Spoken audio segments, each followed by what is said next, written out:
Glute-HAM. We're going to introduce several of the exercises that we do here in the Glute-HAM, sometimes called the GHD. And the first thing we do before Michael gets in this here, we want to make sure it's fitted appropriately for him.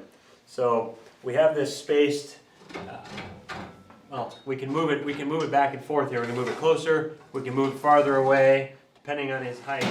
And we have it preset here so that the pad here, the pivot point, is going to be right in the middle of his thigh.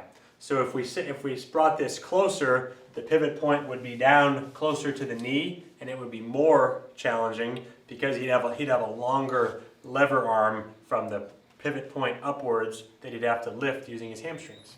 If we wanted to make it easier, we could move this farther back and bring the pivot point up the thigh closer to the hip, and then this distance here is going to be shorter, and therefore it'll be easier to lift that percentage of the body weight. So we'll have, actually back this up one. We're going to have Michael get in here, and we're going to demonstrate the first exercise, and we'll be working first in the upper portion of the Glute-HAM. So he's going to hold for several seconds at about 45 degrees, and we'll show you a couple things here. So we have the pivot point right in the middle of the thigh. He's going to come forward a little bit more.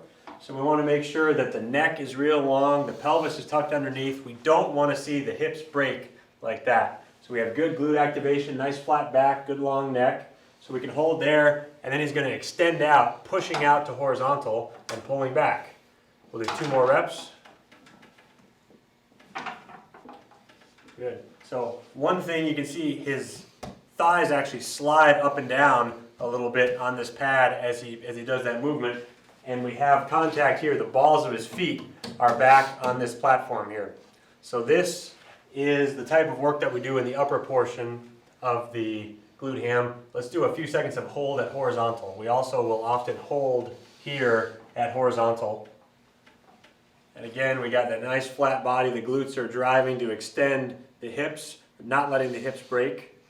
And then from here, he's going to slide forward a little bit in the Glute-HAM, so his feet will actually come off the back, and they'll be wrapped around the pad here. He's going to hang at the bottom.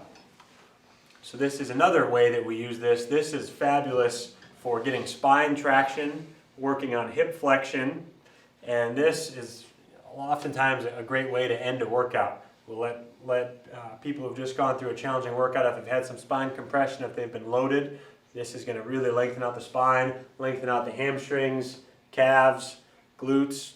So hanging here is a fabulous way to lengthen out the entire posterior chain, the entire backside of the body. And then we can also do a few reps from here, from the bottom up to horizontal. So this is more of a pure hip extension. We want to make sure that it's not just a back extension, but more of a hip extension. So we're actually going to have Michael stay a little more rounded in the spine. So he's not doing back extension, but he's doing hip extension. So he's going to stay a little rounded here, and he's going to push up using the glutes to drive up to horizontal. So it'll be like a hip thrusting action for him. And here we go. Let's do 2 of those. Nice. You can see these glutes really engaging here. Good. So that is the hip extension in the Glute-HAM. And this whole series here, fabulous way to strengthen the whole posterior chain and really bulletproof those hamstrings.